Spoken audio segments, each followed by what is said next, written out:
Les vues dans les animés sont les créatures les plus boostées qui existent. On dirait que c'est comme le bon vin. Plus il vieillit, mieux c'est. Et le pire, c'est que chaque animé possède son propre vieux surpuissant. Et c'est de ça que nous allons parler aujourd'hui. Mais juste avant de commencer, vous pouvez vous abonner si vous aimez les animés et laisser un commentaire pour nous donner d'autres exemples pour une partie 2. Du coup, nous pouvons commencer. L'un des vieux les plus boostés dans le monde des animés, c'est Takamura. On ne peut pas dire que c'est un humain normal, mais c'est celui qui se rapproche le plus de l'humain dans cette liste. On ne le voit pas parler, on ne le voit pas manger, tout ce qu'on le voit faire, c'est trancher. Le mec est décrit comme l'instinct collectif meurtrier, un être dirigé uniquement par son instinct de chasseur. Il est la définition même de la puissance et est au sommet de la chaîne alimentaire, c'est un super prédateur. Il possède des réflexes surhumains, une vitesse difficilement égalable. Il est capable de trancher comme personne. Sa coupe est si parfaite que les cellules restent encore vivantes et peuvent se recoller facilement. Il est si puissant qu'il a affronté Sakamoto, Nagumo, Uzuki, Gaku, tous des assassins de rang S et en plus sans effort apparent. Le mec est juste monstrueux. En plus, c'est un exploit que peu pourrait reproduire dans l'anime de Sakamoto Days. Mais aussi, vous pouvez laisser un like sous la vidéo pour soutenir la chaîne et pour m'encourager. Nous avons ensuite Isaac Netero. Le mec ressemble à un papy et pourtant il est connu pour être l'homme le plus puissant dans le monde de Hunter x Hunter.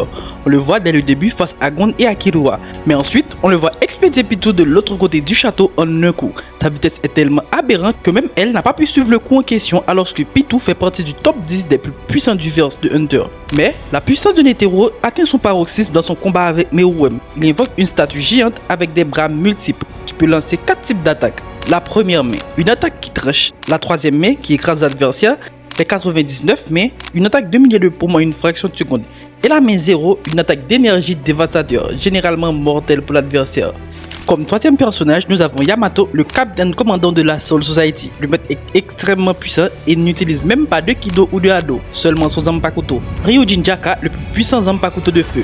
De base, la puissance de son Shikai est impressionnante, pouvant créer un brasier. Mais lors de son Bankai, sa puissance de feu devient totalement absurde, avec 4 formes différentes. La forme de l'Est concentre les flammes dans les pointes de la lame, pulvérisant tout ce qui la touche.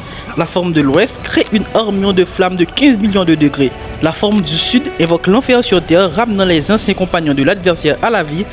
Et pour finir, la forme du Nord détruit tout dans une attaque de flammes balayant tout sur son passage.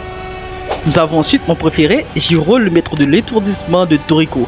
C'est l'un des vieux les plus puissants de tout anime confondu. Il possède une puissance inimaginable capable d'arrêter littéralement la rotation de la Terre pendant quelques secondes. C'est juste fou. Sa vitesse est tout aussi terrible, pouvant donner 1 million de coups en quelques secondes. En termes de résistance, il a pu tanker un coup capable de faire bouger la croûte terrestre. Il utilise une technique qui paralyse ses adversaires.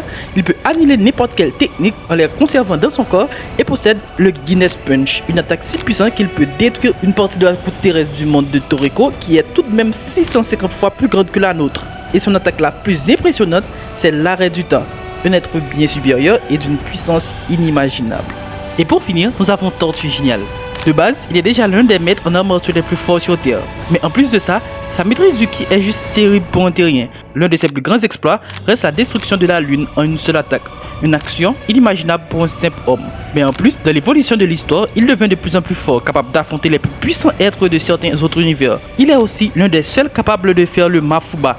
Il est tellement extraordinaire qu'il arrive à esquiver les coups de Jiren. Ses esquives étaient tellement extraordinaires que ça a été comparé à une copie imparfaite de l'Ultra Instinct. Des exploits de plus en plus extraordinaires pour un simple humain. Je veux préciser que ce n'est pas un top, mais juste la démonstration de la puissance des vieux. Il en existe plein d'autres, attendez d'être choisi pour une partie 2. N'hésitez pas à les citer dans les commentaires et à la prochaine.